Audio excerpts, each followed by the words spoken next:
Salut Quinn, écris-tu des histoires?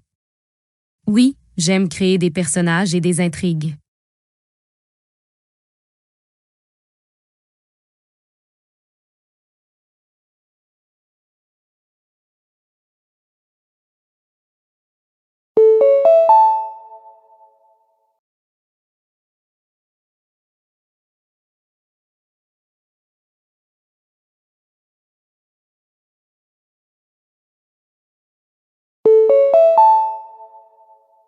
Bonjour Ryan, peins-tu des tableaux?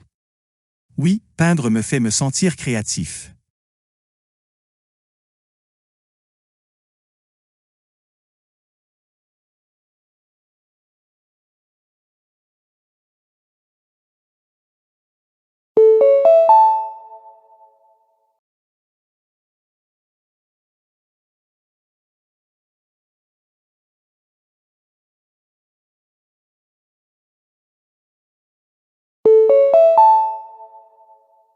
Salut Sarah, aimes-tu les chapeaux? Oui, ils me protègent du soleil.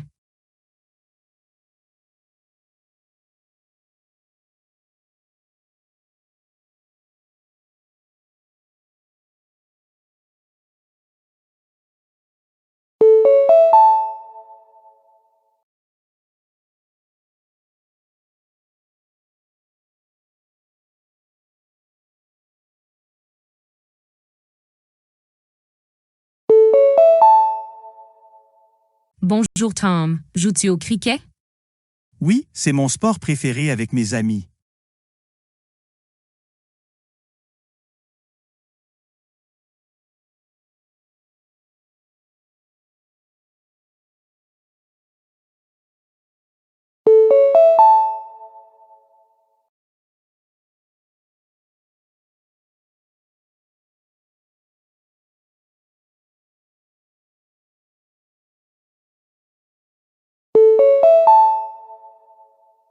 Attention parents et tuteurs, ici le collège Evergreen.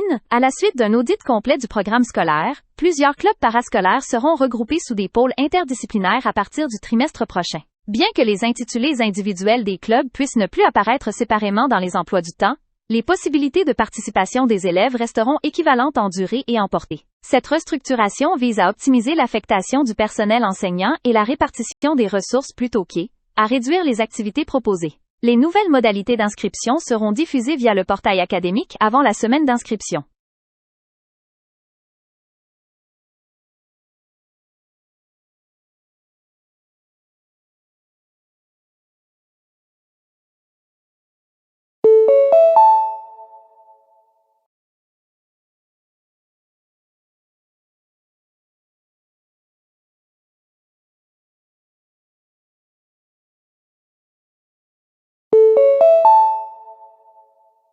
Résidents du quartier d'Oak Ridge, veuillez noter que des inspections programmées des vannes souterraines auront lieu jeudi entre 9h et 13h. Pendant cet intervalle, des fluctuations de pression de l'eau pourront être perceptibles dans les zones d'habitation en hauteur. Une interruption complète de l'approvisionnement n'est pas prévue, bien qu'une brève décoloration puisse apparaître lors de la remise en service du système. Il est recommandé aux citoyens de laisser couler l'eau des robinets momentanément jusqu'à ce que la clarté se stabilise. Cet étalonnage de routine fait partie d'une planification à long terme visant à renforcer la résilience des infrastructures et ne constitue pas une réponse à une rupture de canalisation.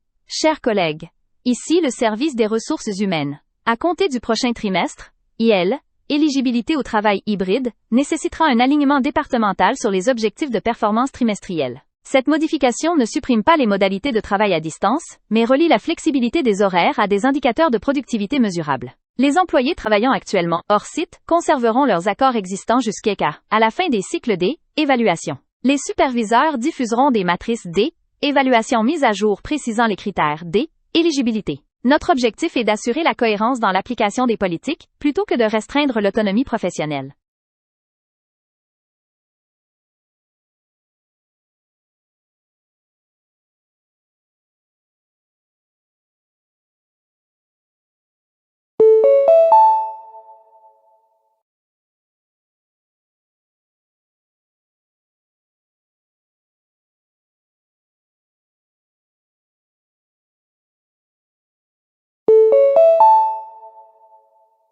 Chers visiteurs, ici le bureau du commissariat du Pavillon national des arts. L'inauguration de l'exposition, Fragments de la modernité, sera reportée de 10 jours en raison d'un retard dans le dédouanement de plusieurs installations internationales. Les réservations de billets seront automatiquement transférées aux nouvelles dates d'entrée, sauf demande de remboursement soumise dans un délai de 5 jours ouvrables. Toutes les autres galeries restent accessibles comme prévu. Nous vous remercions de votre patience, pendant que nous finalisons la documentation de conformité pour les œuvres importées.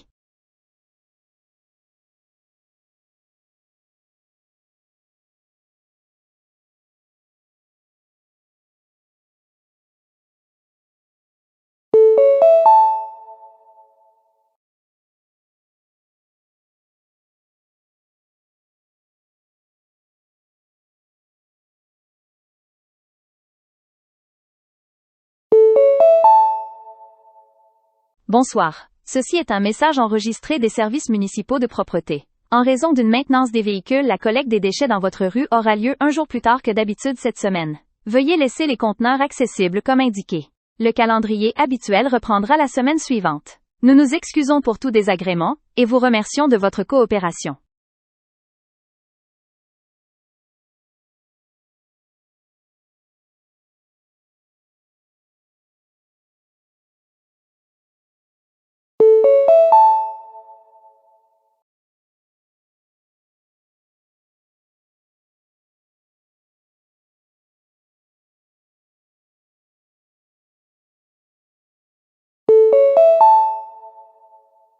Bonjour, ceci est un message vocal du service d'administration des examens. Lors de la vérification des dossiers d'inscription, nous avons constaté qu'un accusé de réception requis manque à votre enregistrement d'examen. Sans cette formalité complétée, l'entrée le jour du test ne peut être garantie. Veuillez vous connecter à votre profil candidat et finaliser l'EL, étape en attente avant la date limite indiquée.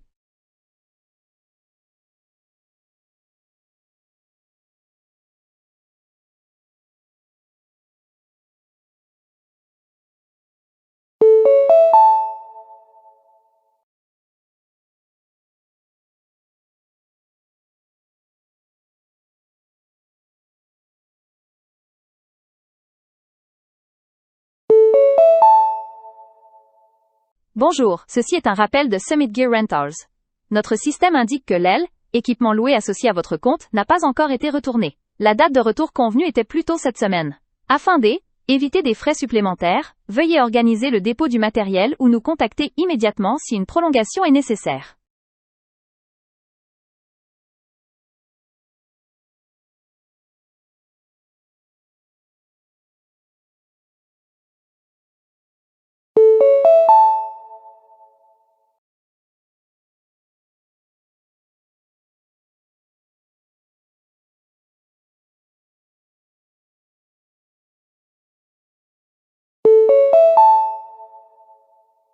Bonjour, ce message provient du centre de santé communautaire. Nos dossiers indiquent qu'un rendez-vous de vaccination de routine pour votre enfant est prévu la semaine prochaine.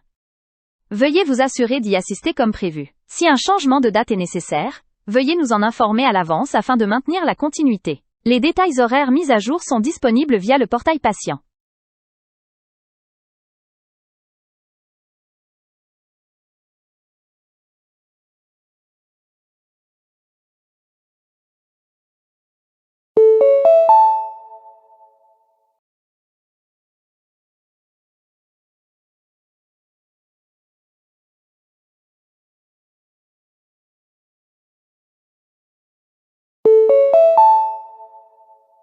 Bonsoir, ici le service des installations.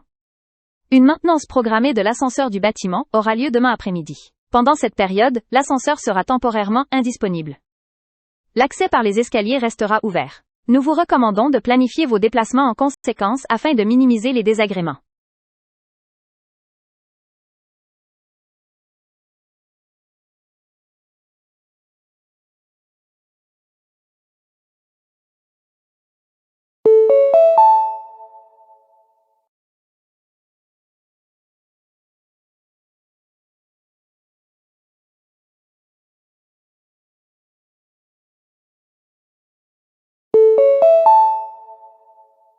Bonjour, ce message vocal provient de l'EL, équipe de traitement des commandes.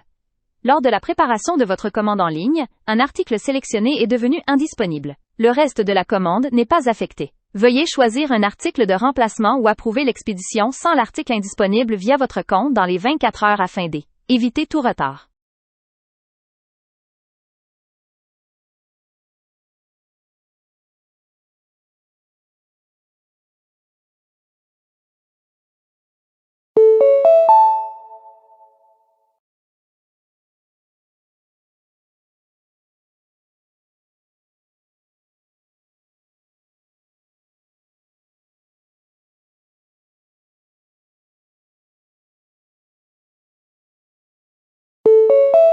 Personne 1.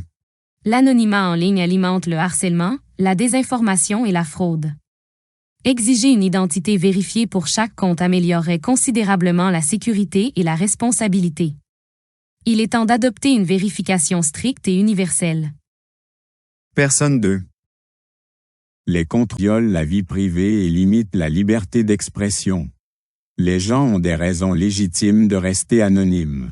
Imposer une vérification nuirait aux communautés vulnérables. Personne 3. Une certaine vérification est utile, mais seulement dans des cas spécifiques, comme la publicité politique ou les transactions commerciales. Les utilisateurs ordinaires ne devraient pas faire face à des exigences strictes. Une approche mixte est plus raisonnable.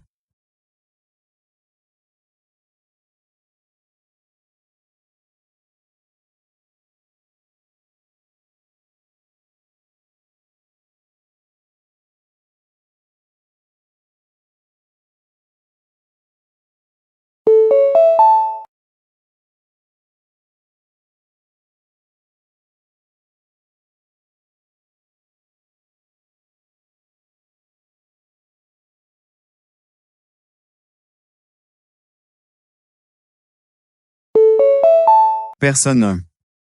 L'écoute passive est dépassée. L'apprentissage devient plus significatif lorsque les étudiants collaborent, résolvent des problèmes et s'engagent directement. Les cours magistraux traditionnels devraient être remplacés immédiatement par des modèles interactifs. Personne 2. Supprimer les cours. Une erreur. Ils permettent aux enseignants de présenter efficacement des informations complexes. Tout le contenu ne peut pas être enseigné par des activités de groupe ou des ateliers. Personne 3. Un format mixte est plus logique. Les cours magistraux peuvent fournir les connaissances de base, tandis que les sessions interactives approfondissent la compréhension. La réforme devrait être progressive, et non absolue.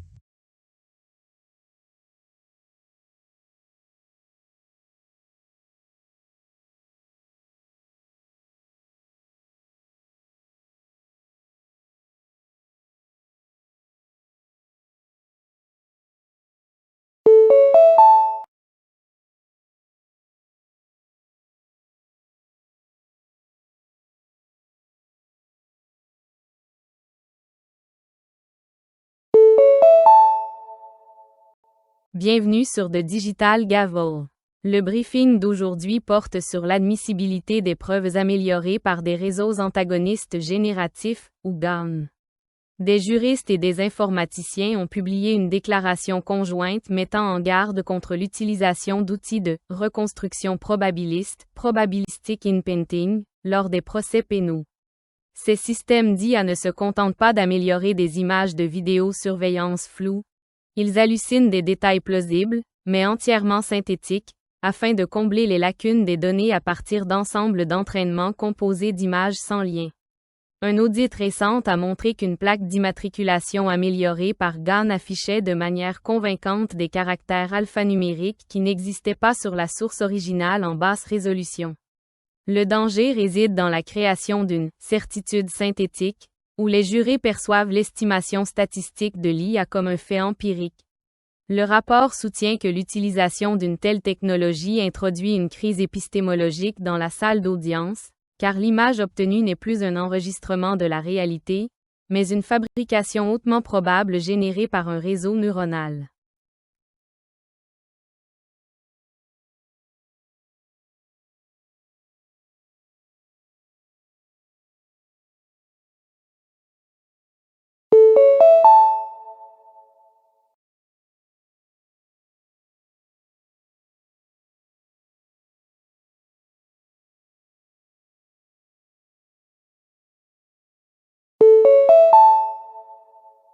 Vous écoutez de Subatomic Stream. Aujourd'hui, nous discutons de l'effet Zénon dans les qubits supraconducteurs. Une percée récente de l'Institut de nanosciences de Delft s'attaque à l'obstacle fondamental de la décohérence environnementale. Alors que la correction d'erreurs quantiques traditionnelles repose sur des codes de surface pour détecter les inversions de bits, les chercheurs ont mis au point une méthode utilisant des mesures de parité stroboscopique. Cette technique exploite l'effet Zénon quantique, selon lequel l'observation fréquente d'un système en fige l'évolution, empêchant l'effondrement de la fonction d'onde vers un état classique. Le défi réside dans le fait que ces mesures doivent être parfaitement synchronisées. Le moindre décalage temporel introduit des erreurs de fuite, ou le qubit quitte complètement son sous-espace computationnel. L'étude souligne qu'en utilisant une modulation d'impulsion à haute fréquence, le temps de cohérence des qubits transmune peut être prolongé d'un ordre de grandeur. Cela représente un changement décisif, passant d'une isolation passive à une stabilisation active. Le rapport conclut que, bien que la surcharge matérielle soit importante, cette stratégie de découplage dynamique constitue la seule voie viable vers un calcul tolérant aux fautes en présence d'un bruit thermique omniprésent, modifiant fondamentalement notre approche du maintien de l'intégrité de l'information quantique sur de longues durées.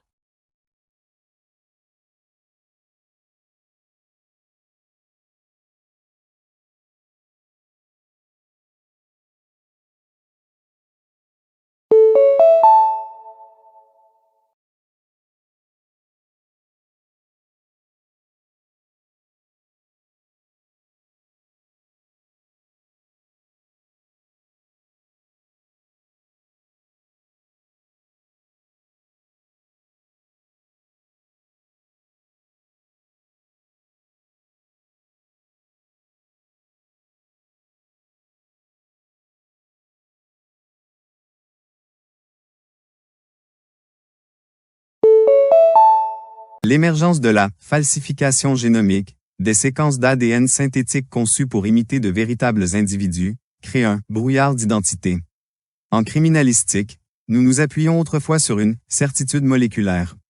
Aujourd'hui, nous faisons face à une culpabilité probabiliste. Un délinquant peut inonder une scène de crime de marqueurs synthétiques, contenant le code génétique d'un millier de personnes différentes, tous aérosolisés, pour assurer une contamination maximale. C'est une obfuscation biologique. Le rapport simial, bruit, d'une scène de crime devient impossible à analyser. Le résultat est une paralysie juridique. Parce que nous ne pouvons plus distinguer l'ADN ancestral des séquences manufacturées, étalon or, de la preuve est désormais constituée d'actifs contaminés. Quel est l'impact sur le système judiciaire? Nous assistons à un retour à la circonstancialité. Nous abandonnons la preuve microscopique au profit du profilage mental. Cela mène à une incarcération prédictive, où les individus sont jugés non pas selon ce que leur ADN dit qu'ils ont fait, mais selon ce que leur ombre numérique indique qu'ils sont susceptibles de faire. Nous échangeons la molécule infaillible contre l'algorithme spéculatif, aboutissant à un système judiciaire mathématiquement biaisé, mais biologiquement aveugle. L'émergence de la falsification génomique, des séquences d'ADN synthétiques conçues pour imiter de véritables individus, crée un brouillard d'identité. En criminalistique, nous nous appuyons autrefois sur une certitude moléculaire. Aujourd'hui, nous faisons face à une culpabilité probabiliste. Un délinquant peut inonder une scène de crime de marqueurs synthétiques, contenant le code génétique d'un millier de personnes différentes, tous aérosolisés, pour assurer une contamination maximale. C'est une obfuscation biologique. Le rapport simial, bruit, d'une scène de crime devient impossible à analyser. Le résultat est une paralysie juridique. Parce que nous ne pouvons plus distinguer l'ADN ancestral des séquences manufacturées, étalon or, de la preuve est désormais constituée d'actifs contaminés. Quel est l'impact sur le système judiciaire? Nous assistons à un retour à la circonstancialité. Nous abandonnons la preuve microscopique au profit du profilage mental. Cela mène à une incarcération prédictive, où les individus sont jugés non pas selon ce que leur ADN dit qu'ils ont fait, mais selon ce que leur ombre numérique indique qu'ils sont susceptibles de faire. Nous échangeons la molécule infaillible contre l'algorithme spéculatif, aboutissant à un système judiciaire mathématiquement biaisé, mais biologiquement aveugle.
Dans les colonies en orbite terrestre basse, LEO, nous observons une stratification squelettique.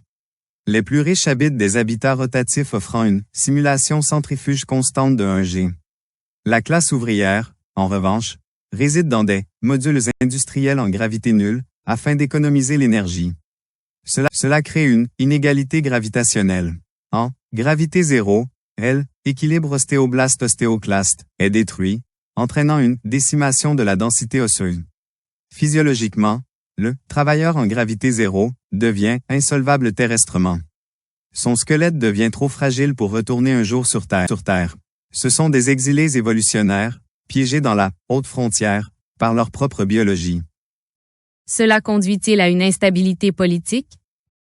Cela favorise un sécessionnisme biopolitique. La population en gravité nulle commence à voir la Terre non plus comme un foyer, mais comme une prison à orbiter. Cela mène à un nationalisme morphologique, où les différences physiques entre les possédants de gravité et les défavorisés de gravité deviennent le fondement d'un nouveau système de caste. Nous construisons une société où la classe n'est plus seulement un statut financier, mais une destinée physiologique, inscrite dans la solidité de la colonne vertébrale.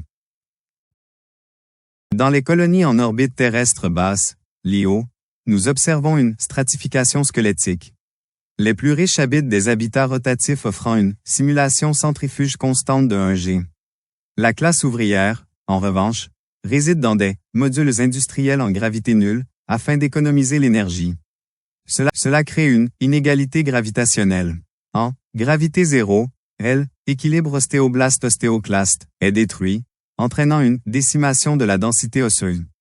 Physiologiquement, le travailleur en gravité zéro devient insolvable terrestrement. Son squelette devient trop fragile pour retourner un jour sur Terre. Ce sont des exilés évolutionnaires, piégés dans la haute frontière, par leur propre biologie. Cela conduit-il à une instabilité politique? Cela favorise un sécessionnisme biopolitique. La population en gravité nulle commence à voir la Terre non plus comme un foyer, mais comme une prison à orbiter. Cela mène à un nationalisme morphologique, où les différences physiques entre les possédants de gravité et les défavorisés de gravité deviennent le fondement d'un nouveau système de caste. Nous construisons une société où la classe n'est plus seulement un statut financier, mais une destinée physiologique, inscrite dans la solidité de la colonne vertébrale.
L'intégration des puces de traduction neuronale directe, DNT, provoque une atrophie phonétique. Lorsque les pensées sont converties en signaux numériques avant d'être articulées, la boucle articulatoire du cerveau, le système responsable des mécanismes physiques de la parole, commence à se déspécialiser. Nous appelons cela la dérive glossogénétique. Sur le plan biologique, nous observons une réduction de la densité de matière grise dans l'aire de Broca. Comme la commande neuronale n'a plus besoin de coordonner la musculature complexe de la langue et du larynx, le cerveau réaffecte ses ressources métaboliques vers la compression de données. Impact sur la culture humaine. Nous entrons dans une ère de sémiométrie silencieuse. Les langues perdent leur héritage tonal. Des nuances comme l'ironie, qui reposent sur des contours acoustiques spécifiques, sont aplaties en étiquettes affectives binaires. Nous préservons l'information, mais nous perdons l'empreinte vocale de l'espèce humaine. Cela conduit à une conscience homogénéisée, où la diversité de la pensée humaine est restreinte par les contraintes algorithmiques de la puce de traduction. L'intégration des puces de traduction neuronale directe, DNT, provoque une atrophie phonétique. Lorsque les pensées sont converties en signaux numériques avant d'être articulées, la boucle articulatoire du cerveau, le système responsable des mécanismes physiques de la parole, commence à se déspécialiser. Nous appelons cela la dérive glossogénétique. Sur le plan biologique, nous observons une réduction de la densité de matière grise dans l'aire de Broca. Comme la commande neuronale n'a plus besoin de coordonner la musculature complexe de la langue et du larynx, le cerveau réaffecte ses ressources métaboliques vers la compression de données. Impact sur la culture humaine. Nous entrons dans une ère de sémiométrie silencieuse. Les langues perdent leur héritage tonal. Des nuances comme l'ironie, qui reposent sur des contours acoustiques spécifiques, sont aplaties en étiquettes affectives binaires. Nous préservons l'information, mais nous perdons l'empreinte vocale de l'espèce humaine. Cela conduit à une conscience homogénéisée, où la diversité de la pensée humaine est restreinte par les contraintes algorithmiques de la puce de traduction.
Nous avons découvert que certaines espèces clés, comme la sterne arctique, utilisent une navigation aviaire quantique. Elles maintiennent essentiellement une superposition de trajectoires dans leurs protéines cryptochromes afin de détecter le champ magnétique terrestre. Cependant, le bruit technogénique, rayonnement de radiofréquence, provoque une décohérence environnementale. Cela crée une dysmorphie navigationnelle. La boussole quantique interne de l'oiseau est brouillée par des oscillations externes, provoquant l'effondrement prématuré de l'onde de probabilité de leur trajectoire migratoire. Quelles sont les conséquences écologiques? Cela entraîne un désajustement trophique. Lorsque les schémas migratoires sont perturbés par la décohérence, les espèces arrivent sur les sites de reproduction soit trop tôt, soit trop tard pour coïncider avec le pic de biomasse, éclosion d'insectes. Il ne s'agit pas seulement d'une perte d'oiseaux, c'est un découplage systémique. L'intégrité quantique de l'écosystème est dissoute par la saturation électromagnétique, menant à un effondrement silencieux où le monde biologique reste physiquement intact mais fonctionnellement perdu. Nous avons découvert que certaines espèces clés, comme la sterne arctique, utilisent une navigation aviaire quantique. Elles maintiennent essentiellement une superposition de trajectoires dans leurs protéines cryptochromes afin de détecter le champ magnétique terrestre. Cependant, le bruit technogénique, rayonnement de radiofréquence, provoque une décohérence environnementale. Cela crée une dysmorphie navigationnelle.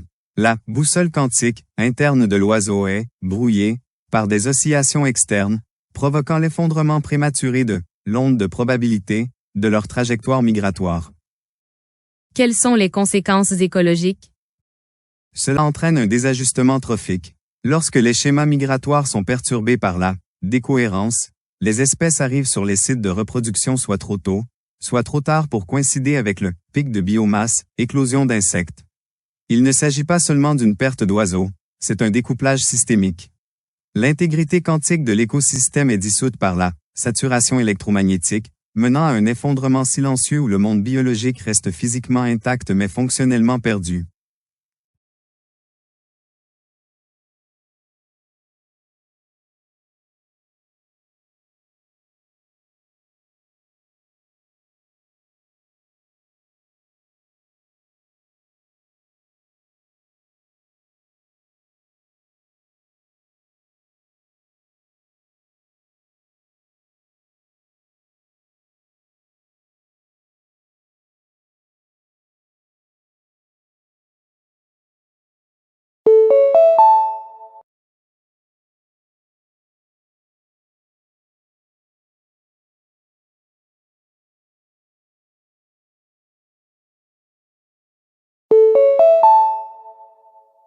Les micro-expressions sont des mouvements faciaux fugitifs et involontaires qui se produisent en une fraction de seconde, révélant souvent les véritables émotions d'un individu. Contrairement aux macro-expressions, elles ne peuvent pas être facilement simulées ni réprimées, ce qui en fait un outil puissant pour les psychologues et les enquêteurs. Elles offrent une brève fenêtre sur l'esprit subconscient, montrant des éclairs de colère, de peur ou de joie avant qu'une personne ne puisse les dissimuler. Maîtriser la capacité de détecter ces signaux subtils peut considérablement améliorer la communication interpersonnelle et notre compréhension du comportement social humain.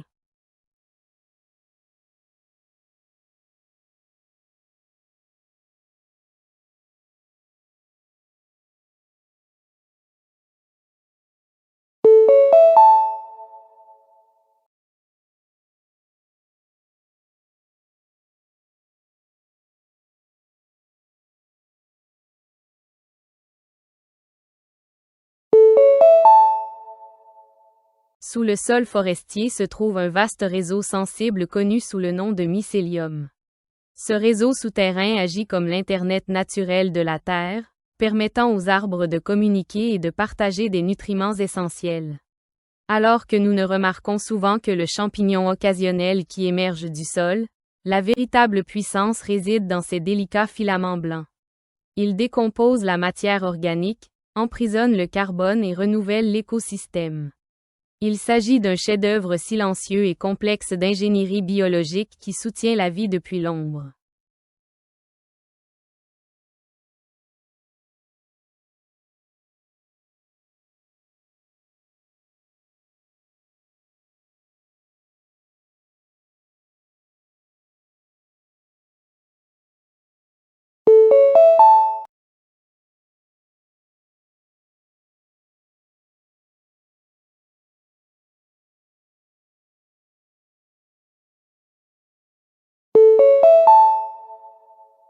Les paysages urbains modernes passent des jungles de béton brutaliste à une architecture vivante.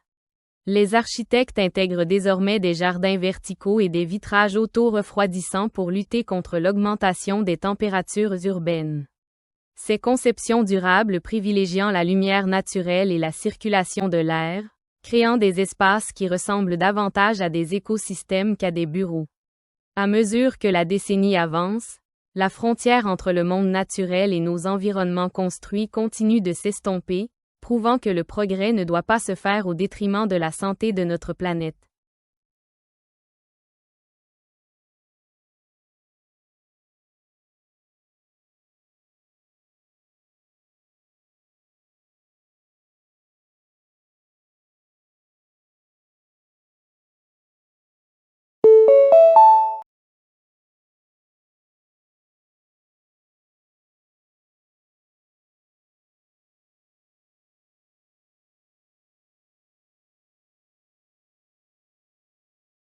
À une époque dominée par les écrans numériques, la montre mécanique demeure un sommet de l'artisanat humain. Des centaines d'engrenages, de ressorts et de leviers microscopiques fonctionnent en parfaite harmonie pour mesurer le passage du temps sans la moindre batterie. Il y a quelque chose de profondément poétique à porter une machine alimentée uniquement par le mouvement de votre poignet. Elle sert de rappel tactile de notre histoire, mêlant une physique rigoureuse à une élégance esthétique que le logiciel ne peut tout simplement ni reproduire ni remplacer.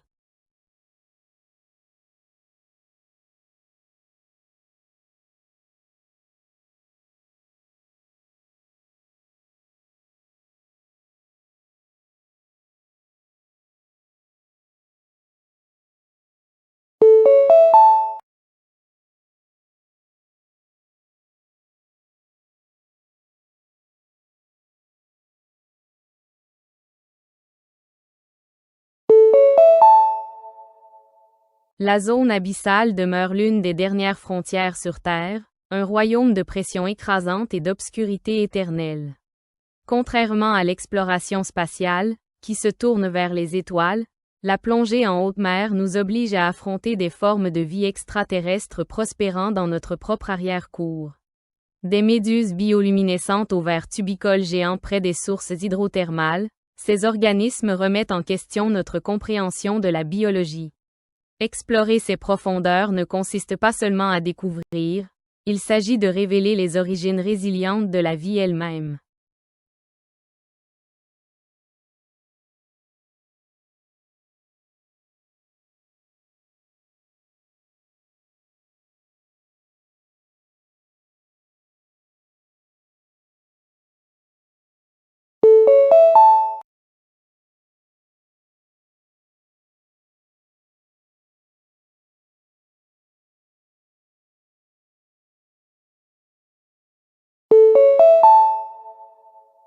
Tout au long de l'histoire, la quête d'épices telles que le poivre et le safran a redessiné les cartes du monde et déclenché des empires.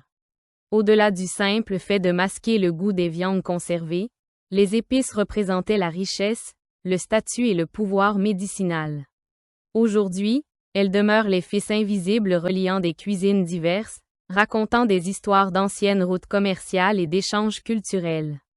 Une simple pincée de cumin ou de curcuma porte un héritage de migration et d'innovation, prouvant que la saveur est souvent le pont le plus solide entre différentes civilisations.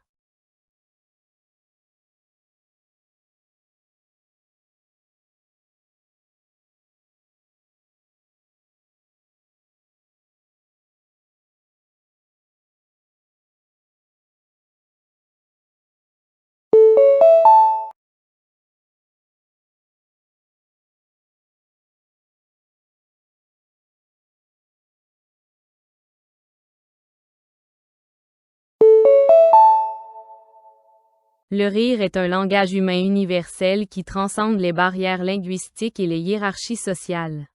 Il sert de signal biologique de sécurité et de confiance, libérant des endorphines qui lient instantanément les individus.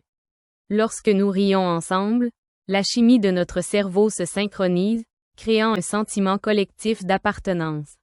Il s'agit d'un puissant mécanisme de survie qui réduit le stress et désamorce les tensions, nous rappelant que même dans les moments les plus difficiles, l'humour demeure notre outil le plus accessible pour la résilience émotionnelle.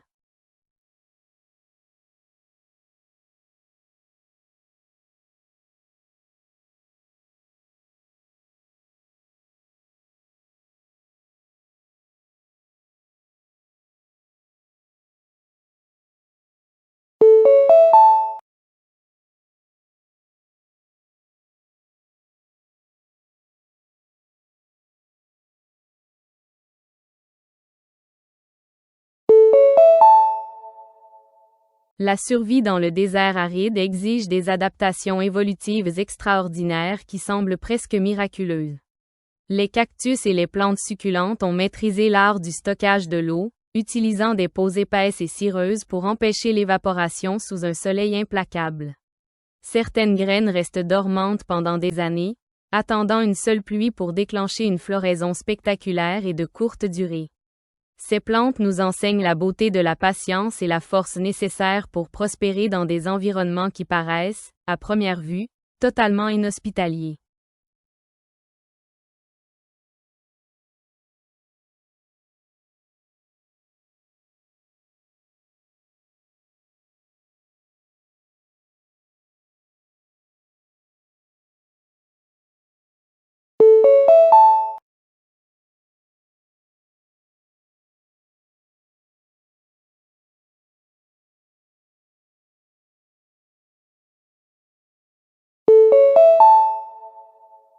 Dans notre monde de gratification numérique instantanée, la photographie analogique offre un retour rafraîchissant à l'intentionnalité.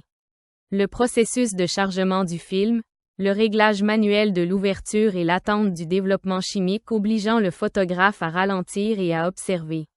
Chaque image est un objet physique, limité et tangible, capturant la lumière sur des cristaux d'halogénure d'argent. Ce médium célèbre la beauté de l'imperfection, le grain, les fuites de lumière et la pure anticipation qui fait d'une seule photographie un souvenir capturé.